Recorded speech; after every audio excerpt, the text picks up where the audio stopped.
mail server, bagaimana penggunaannya, kemudian di konfigurasi kita akan mengkonfigurasi langkah-langkah bagaimana kita membangun mail server. Sehingga diharapkan di akhir pembelajaran Anda semuanya menguasai dua komponen ini sampai praktikum. Selamat pagi, semoga selalu sehat dan semangat selalu.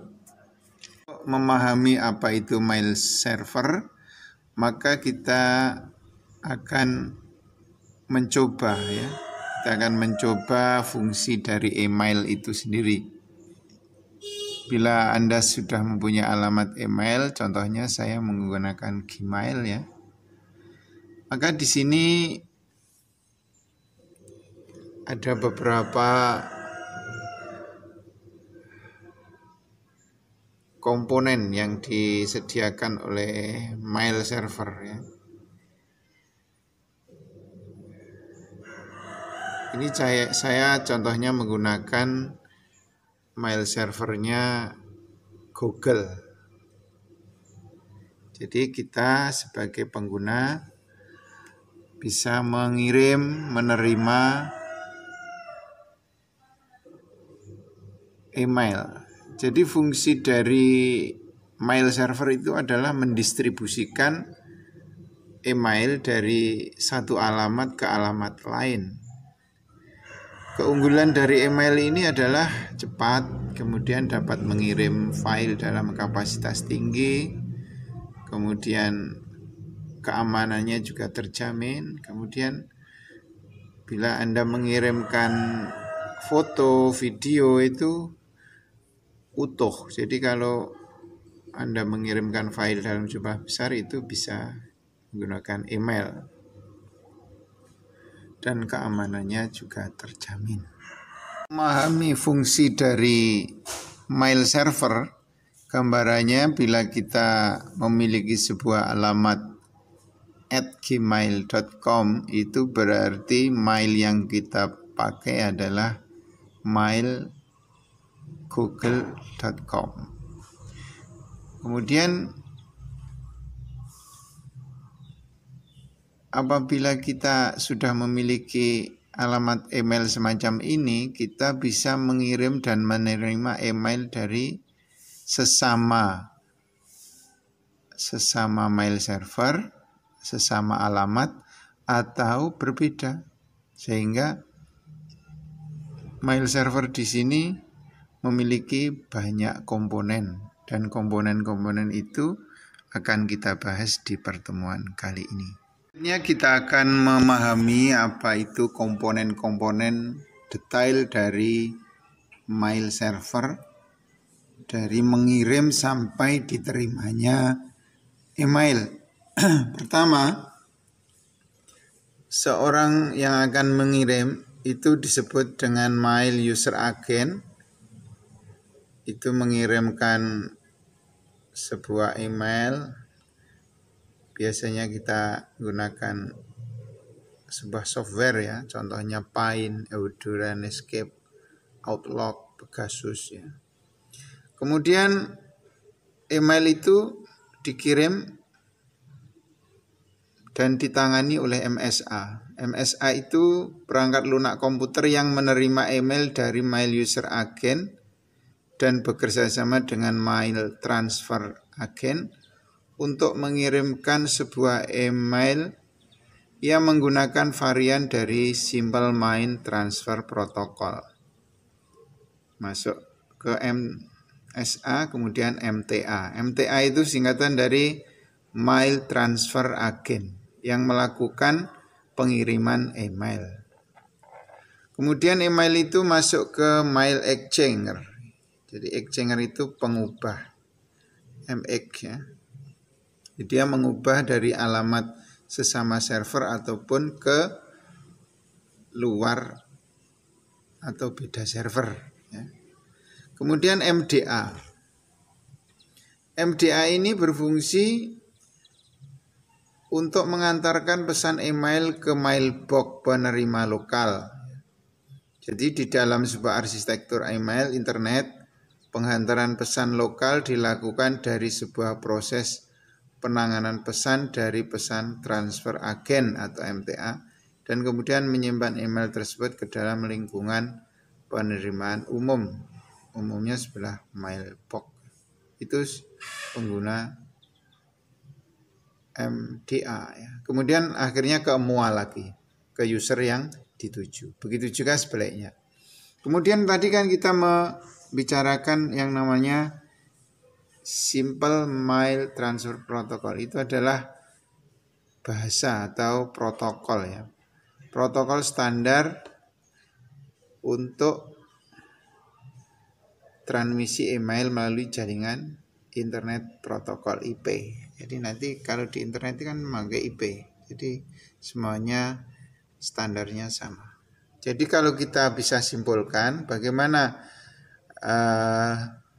email itu sampai ke dari pengirim sampai ke penerima, yaitu standarnya MUA, kemudian MSA, MTA, Exchanger, MDA, dan MUA. Saya ulangi, MUA, MSA, MTA, Exchanger, MDA, MUA. Begitu juga sebaliknya apabila kita membalas atau mengirim email.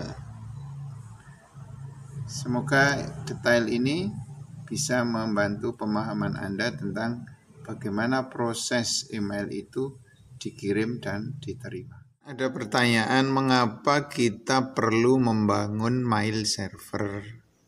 Ya, kan sudah ada di umum kan banyak Pak mail server. Bagaimana itu? Apa keuntungannya ya?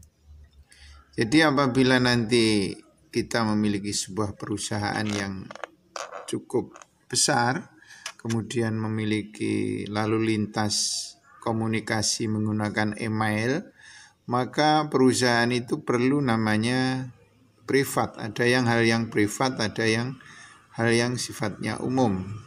Apabila kita menggunakan mail server umum, kita mungkin ada kebocoran informasi. Dan apabila kita memiliki private server email, maka kita memiliki keamanan yang lebih tinggi dibanding dengan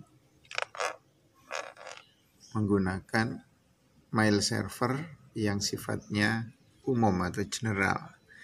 Kemudian ini adalah proses bagaimana email itu bekerja. Jadi pertama dari dua alamat tadi ada sender ya, sender itu pengirim. Kemudian ada namanya resipien atau penerima. Kemudian dari sender itu ada MUA ya. Sender mail client ya. Ada mail client itu menggunakan aplikasi yang kita gunakan. Kemudian ada MDA, MTA, ya nanti kita akan jelaskan di sini. Kemudian masuk sebuah jaringan company network. Kemudian di situ ada mail server MTA. Ada antrian email-email dari beberapa pengirim. Kemudian dikirim ke router. Kemudian ke router yang satunya, ke router yang satunya. Jadi di internet itu penuh dengan router. Kemudian masuk pada tahap recipient mail server atau MTA. Kemudian diterima ke resipien MDA MTA, baru pada mail client atau tujuan akhir MUA. Jadi proses ini sama, bila resipien dia ngirim juga mengikuti prosedur itu, penerima juga seperti itu. Sehingga komunikasi bila dilakukan secara privat menggunakan mail server privat, maka tidak bisa dibaca oleh orang lain dan aman dari virus atau spam. Kita akan mengevaluasi atau membandingkan dua sistem email. Yang pertama kita memahami yaitu email dengan menggunakan server publik dan email menggunakan server privat atau khusus. Dari dua desain ini kita bisa mengevaluasi bahwa selama ini kita sebagai pengguna umum, bila tidak ada yang perlu diprivatkan, ya enaknya memakai server publik seperti Gmail, Yahoo Mail, dan seterusnya. Bagaimana cara daftarnya? Ya, cara menggunakannya tinggal daftar di Gmail atau Yahoo, selesai. Tapi di sini kita akan membangun sebuah server khusus. Jadi server khusus itu memiliki komponen-komponen. Yang pertama, servernya harus diinstal operating system. Di sini kita menggunakan Linux Debian. Kemudian kita menggunakan DNS server. DNS server ini berfungsi menerjemahkan IP publik ke privat dan sebaliknya dari privat ke publik. Kita menggunakan bin 9. Kemudian mail servernya kita menggunakan Postfix. Kemudian POP3 dan IMAP, ya yang tadi saya sampaikan tugasnya mengirim, memasukkan ke inbox itu ada aplikasi namanya Devocode. Dan kemudian webmail client atau untuk membuka MUA kita ya di dalam komputer kita menggunakan webmail atau Squirrel Mail.